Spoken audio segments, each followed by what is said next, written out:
بسم اللہ الرحمن الرحیم۔ السلام علیکم ٹو کلاس، خوش آمدید آپ کا اپنی اس آن لائن کلاس میں subject Urdu. I am your instructor Miss Zunaira. Okay, today we will start the new lesson, it's poem.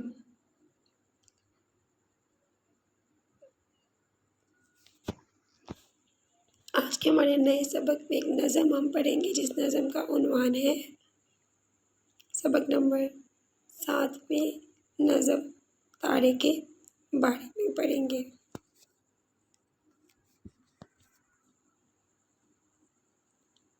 اس سے پہلے کہ ہم سبق کا آغاز کریں، میں چاہوں گی کہ آپ مجھے چند سوالات کے جوابات دیں۔ رات کو آسمان پر کیا کیا نظر آتا ہے؟ سوچئے اور بتائیے۔ جی ہمیں رات کو آسمان پر تارے نظر آتے ہیں۔ تاروں کے بارے میں کوئی سی ایک بات بتائیں۔ آپ سوچیں کہ تارے دیکھتے ہی آپ کے ذہن میں کون سی بات آتی ہے؟ ہمارے ذہن میں کیا آتا ہے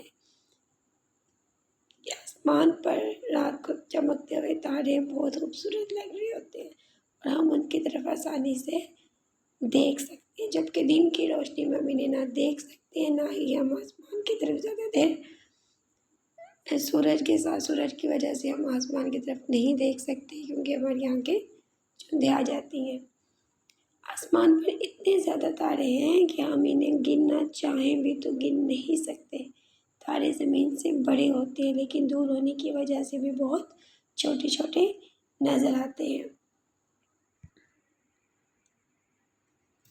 رات کو آسمان پر تاروں کو دیکھنا بہت ہی دلچسپ ایکٹیویٹی ہے۔ اب ہم سبق کے کچھ خاص الفاظ دیکھ لیتے ہیں، وہ الفاظ جن سے ہم تلفظ میں بہتری لا سکتے ہیں، جیسے کہ گول مٹول، دمک، نیند اور ملتے۔ ان الفاظ کو ہم دہرائیں گے۔ اس کے بعد اب ہم دیکھتے ہیں کہ ہماری سبق اور ہماری نظم کی بلند خوانی کریں گے۔ رات آئی اور جاگے تارے، ننھے منھے چھوٹے چھوٹے، گول مٹول اور موٹے موٹے، آپ بیٹھے ہیں مل کے سارے۔ رات آئی اور جاگے تارے، دیکھو کیسے چمک رہے ہیں، گویا موتی دمک رہے ہیں، کتنے اچھے کتنے پیارے، رات آئی اور جاگے تارے۔ تھک جاتے ہیں چلتے چلتے، آخر آنکھیں ملتے ملتے، سو جاتے ہیں نیند کے مارے، رات آئی اور جاگے تارے۔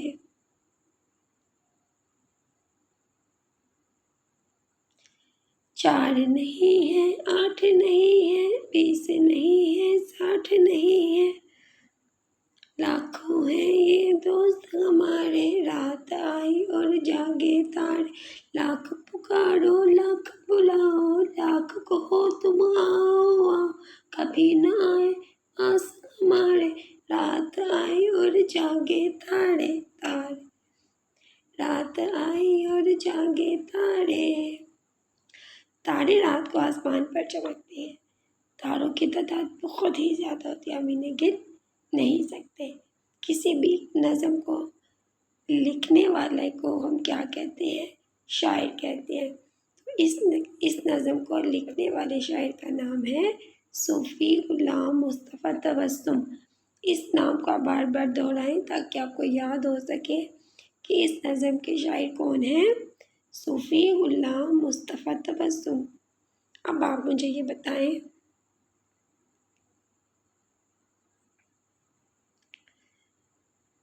تارے کب جاگتے ہیں؟ تارے کب جاگتے ہیں؟ تارے رات کو جاگتے ہیں اور تاروں کی چمک کن چیزوں سے ملتی ہے؟ اس نظم میں انہوں نے کیا بتایا ہے؟ انہوں نے یہ بتایا ہے کہ تاروں کی جو چمک ہے وہ موتیوں جیسی ہوتی ہے، موتیوں سے ملتی جلتی ہوتی ہے، ٹھیک ہے؟ اس طرح سے اس نظم کو آپ دہرائیں گے اور زبانی یاد کریں گے۔ اس میں جو آخر پہ ملتے جلتے الفاظ آتے ہیں اس کو ہم آواز الفاظ کہتے ہیں۔ ان الفاظ کی ادائیگی سے ہی جو نظم ہے اس میں ترنم برقرار رہتا ہے۔ ایکسرسائز اسٹارٹ کریں اور سب سے پہلے جو نئے الفاظ میں ہم الفاظ کے معنی دیکھیں گے اور ان کو یاد کریں گے۔ دمکنا، چمکنا، ننھے ننھے، چھوٹے چھوٹے، لاکھوں یعنی بہت زیادہ، نیند کے معنی جن کو بہت زیادہ نیند آتی ہو۔ ان الفاظ کو آپ بار بار جب دہرائیں گے تو آپ کو اچھے سے یاد ہو جائیں گے۔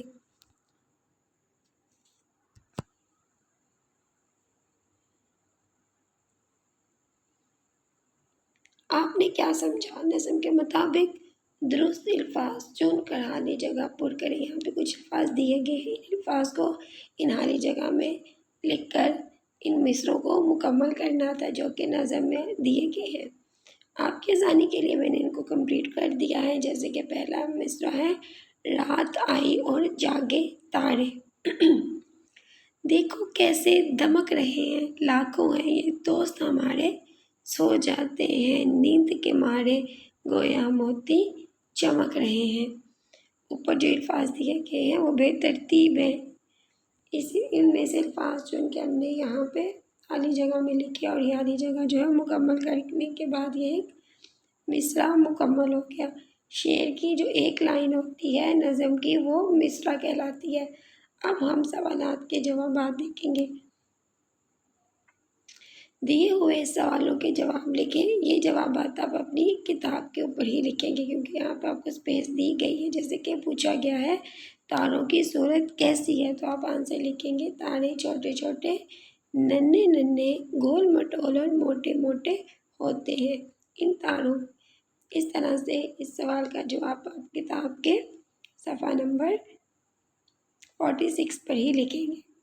اس کے بعد نیکسٹ کویشچن آپ سے پوچھا گیا ہے تارے کیوں تھک جاتے ہیں، تو آپ آنسر اس کا یہ بھی لکھ سکتے ہیں کہ تارے چلتے چلتے تھک جاتے ہیں۔ جو آنسر ہے نا وہ ہم نے اس نظم سے ہی، نظم کو اچھے سے پڑھنے کے بعد ہی لکھنی ہے۔ تو جس طرح سے نظم میں وہ بتایا گیا ہے ان کو جملے کی صورت میں، جواب کی صورت میں ہم یہاں لکھیں گے۔ تارے آنکھیں ملتے ملتے اور چلتے چلتے تھک جاتے ہیں، یا آپ شارٹ آنسر بھی کر سکتے ہیں کہ تارے چلتے چلتے تھک جاتے ہیں۔ اگلی جو دو سوال ہیں اس میں پہلا ایک سوال ہے کہ یہ نظم کس نے لکھی ہے۔ یہ والا جو سوال ہے یہ صفحہ نمبر 47 پر ہے۔ یہ نظم کس نے لکھی ہے؟ میں نے آپ کو بتایا تھا کہ نظم لکھنے والے شاعر کا جو نام ہے وہ آپ نے لازمی یاد کرنا ہے۔ شاعر کے نام کیا تھا؟ صوفی غلام مصطفیٰ تبسم۔ تو آپ آنسر اس طرح سے لکھیں گے، یہ نظم صوفی غلام مصطفیٰ تبسم نے لکھی ہے۔ سوال پوچھا گیا ہے رات کے وقت آسمان پر تاروں کا منظر آپ کو کیسا لگتا ہے؟ دو جملوں میں لکھیں۔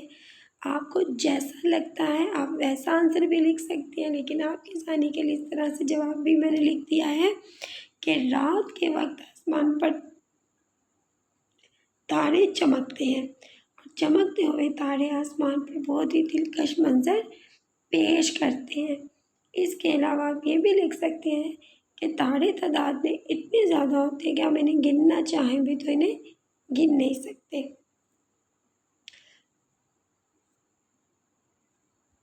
اوکے، اگلی جو ایکٹیویٹی ہے اس کو ہم دیکھیں تو اس کا نام ہے لفظوں کا کھیل۔ دیے ہوئے معاملے میں آسمان پر چمکنے والی چیزوں کے نام چھپے ہیں، چن کر نیچے لکھیے۔ یہاں پہ آپ کو ایک گیم کی طرح نا کچھ حروف تہجی دی ہے کہ اس میں سے آپ نے الفاظ کو چننا ہے، یعنی ان کی ترتیب درست ترتیب والی رو کو جو ہے وہ چن لینا ہے، اور اس کے بعد وہ دیکھنا ہے کہ اس سے کون سا لفظ بن رہا ہے۔ وہ جو لفظ بن رہا ہے وہی ہم نیچے دی گئی والی جگہ پہ لکھیں گے۔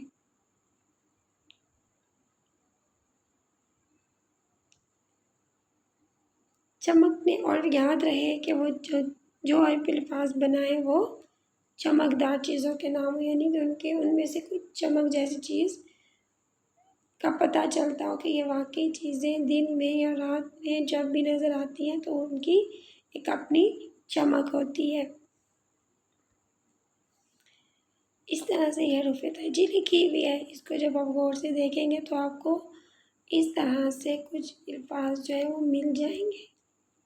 دیکھیے جو سیکنڈ رو ہے اس میں سین، واو، رے، جیم، یلو کلر میں جو ہائی لائٹ ہوا وہ آپ کو دکھائی دے رہا ہے۔ تو ان چاروں حروف کو ملانے سے جو لفظ بنے گا وہ ہے سورج۔ تو آپ یہاں پہ کیا لکھیں گے؟ سورج۔ اسی طرح اسی لائن کے اور آگے آ جائے تو 2 لائنیں چھوڑنے کے بعد جے والی لفظ کو کی طرف نیچے دیکھیں تو جے کے بعد الف، جا اور نون گنا کے بعد دال۔ تو ان الفاظ کو ملانے سے ہمارا لفظ چاند مکمل ہو جائے گا۔ تو ہم یہاں پہ نیچے لکھیں گے چاند۔ اب ایک اور لفظ ہے جو رہ گیا ہے، ہم آخری لائن کے شروع میں سے تے، الف، رے، بڑی ہے تے کو جب حروف کو جوڑیں گے تو ایک لفظ مکمل ہوگا تارے۔ تو اس طرح سے سورج، تارے اور چاند ہم لکھ کر اپنی اس ایکسرسائز کو اپنی کتاب کے صفحہ نمبر 47 پر ہی مکمل کریں گے۔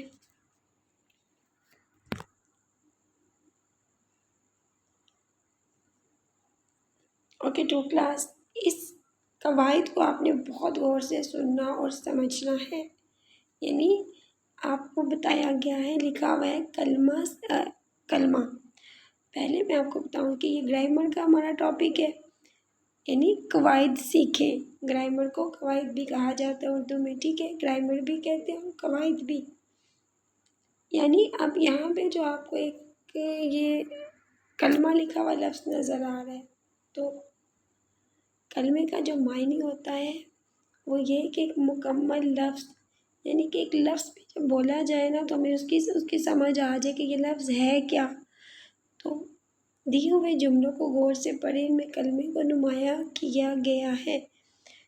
کلمے کی تعریف یہ ہے کہ کلمہ وہ الفاظ ہوتے ہیں یا وہ جملے ہوتے ہیں جملے میں وہ الفاظ جن کو مکمل طور پر سمجھا جا سکے، جن کا کوئی نہ کوئی معنی ہو، یا ایسی چیز جس کا کوئی نہ کوئی استعمال لازمی ہو، تو وہ چیز کیا ہوتی ہے؟ کلمہ کہلاتی ہے۔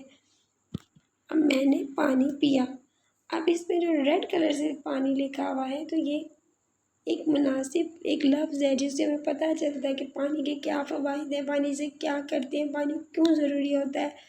تو یعنی پانی لفظ جو ہے یہ ایک مکمل لفظ ہے جس کا کوئی نہ کوئی معنی ہے، اور ہم یہ جب اگر یہ صرف لفظ پانی بھی بولا جائے تو ہمیں یہ بات سمجھ میں آ جائیں گی کہ کس چیز کا ذکر ہوا۔ اسی طرح اگلا جملہ دیکھیں، سب نے روٹی کھائی۔ تو روٹی بھی ہمیں پتہ ہے ایک ایسی چیز ہے جس کے بغیر ہمارا نہیں گزارا، کیونکہ کھانے پینے سے ہماری صحت اچھی رہتی ہے۔ جب صحت اچھی رہتی ہے تو ہم سب کام اچھے سے کرتے ہیں، اور کھانا پینا جو ہے یہ ہماری بہت ہی اہم ضرورت ہے زندگی کی۔ تو اس طرح سے یہ دونوں جو لفظ ہیں تو ہمیں پتہ چل رہا ہے کہ یہ معنی رکھتے ہیں، وہ الفاظ جو معنی رکھتے ہیں کلمہ کہلاتے ہیں۔ اسی طرح اب آگے لکھا ہے محمل، کلمہ اور محمل۔ اب بہت سے جملوں میں جو کلمہ اور محمل کا جو ذکر ہے نا، محمل وہ کلمے کے ساتھ آ جاتا ہے، معنی کوئی نہیں ہوتا لیکن سمجھ میں بات آ جاتی ہے کہ اس کو کیا کہا جا رہا ہے۔ جیسے دیے ہوئے جملے کو ان کے غور سے پڑھی، اس میں سے محمل کو نمایاں کیا گیا ہے۔ نمایاں کس کلر سے کیا گیا؟ ریڈ کلر سے، جیسے کہ اس نے انہیں جملوں کو محمل کے ساتھ اس طرح سے لکھا ہے، میں نے پانی وانی پیا۔ اب پانی تو ہمیں پتہ ہے، اب اس کے ساتھ وانی ہم بعض ٹائم کہتے ہیں نا، پاگل واگل، کھانا وانا، آنا شانا، اس طرح کے۔ اب یہ جو اس کے ساتھ جو دوسرا لفظ یوز ہوتا ہے نا، ایک بامعنی لفظ کے ساتھ جو بے معنی لفظ استعمال ہوتا ہے وہ محمل کہلاتا ہے۔ جیسے کہ وانی جو ہے وہ محمل ہے، سب نے روٹی ووٹی کھائی۔ تو جو ووٹی ہے کوئی معنی نہیں ہے، کوئی میننگ نہیں ہے اس کا، لیکن یہ کلمے کے ساتھ بعض ٹائم بولا جاتا ہے تو اس کو محمل کہتے ہیں۔ اسی سے ریلیونٹ ایک ایکسرسائز جو ہے انہوں نے آپ کو دی ہے، اس طرح سے کچھ جملے لکھے ہوئے ہیں، اس میں جو لفظ نمایاں کیے گئے ہیں جیسے چائے وائے، کھانا وانا، شیر ویر۔ آپ نے کیا کرنا ہے، سامنے دیے گئے کالم میں کلمے والے الفاظ الگ سے لکھنے ہیں اور محمل والے الفاظ الگ سے لکھنے ہیں۔ جیسے چائے،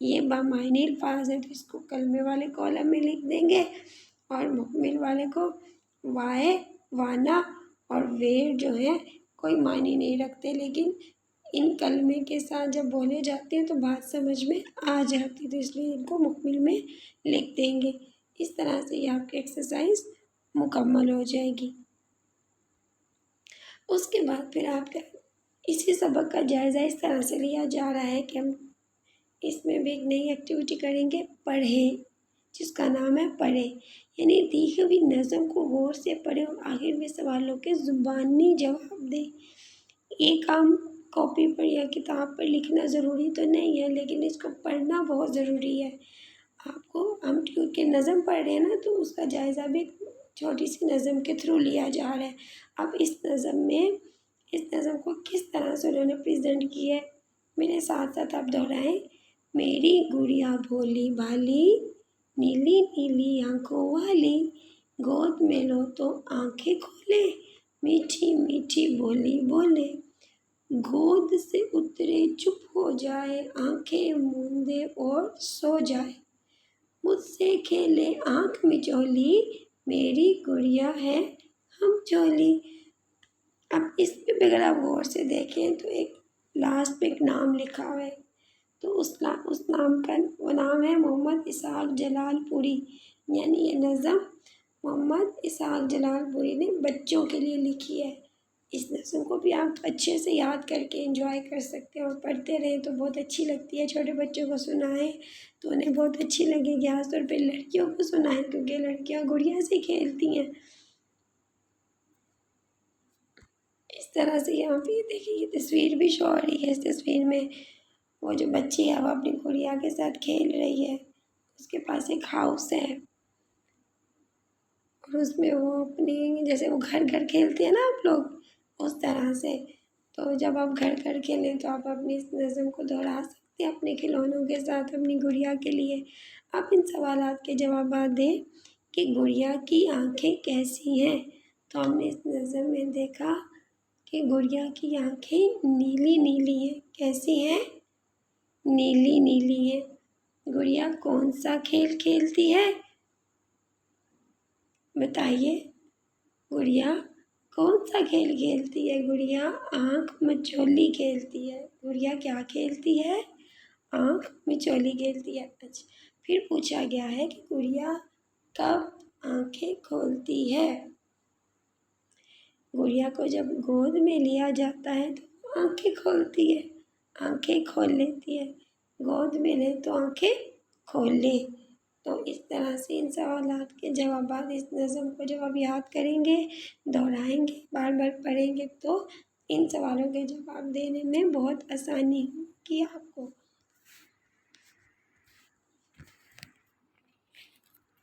کچھ نیا لکھیں، یعنی آپ کو اب 2 تصویریں یہاں پہ نظر آئیں گی، ان تصویروں کو دیکھ کر اس کے بارے میں کوئی سے 3 جملے آپ نے لکھنے ہیں۔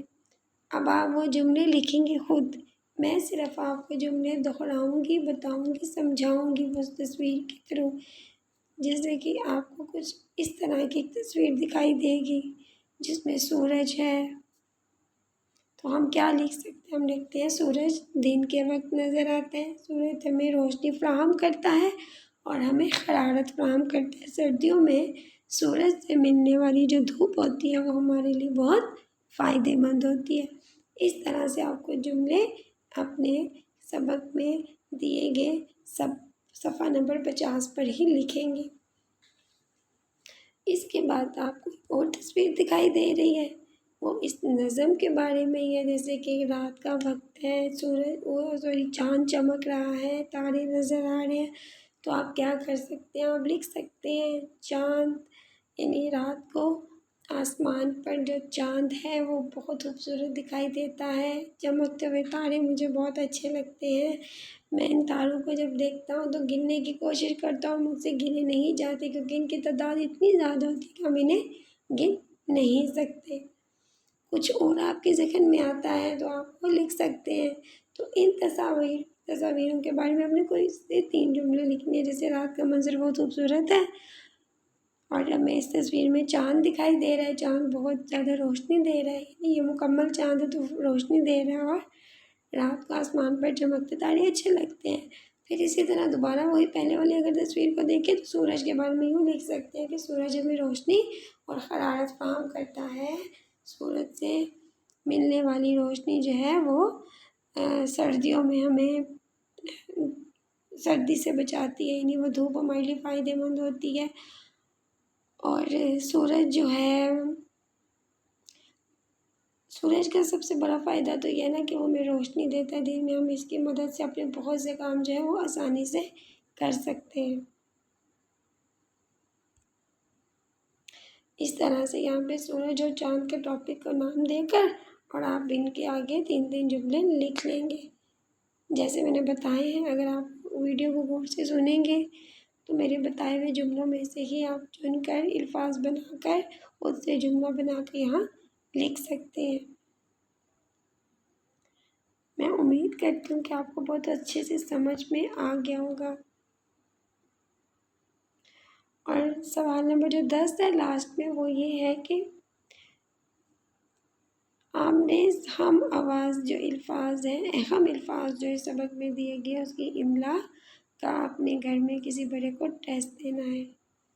اوکے، انشاءاللہ نئے سبق کے ساتھ ملیں گے، نیو ایکٹیویٹیز کے ساتھ، نیو لیسن کے ساتھ۔ آئی ہوپ کہ آپ کو اچھے سے سمجھ آیا ہوگا، اور اگر آپ کو کچھ بات سمجھ میں اچھے سے نہ آئے تو آپ کمنٹ سیکشن میں پوچھ سکتے ہیں۔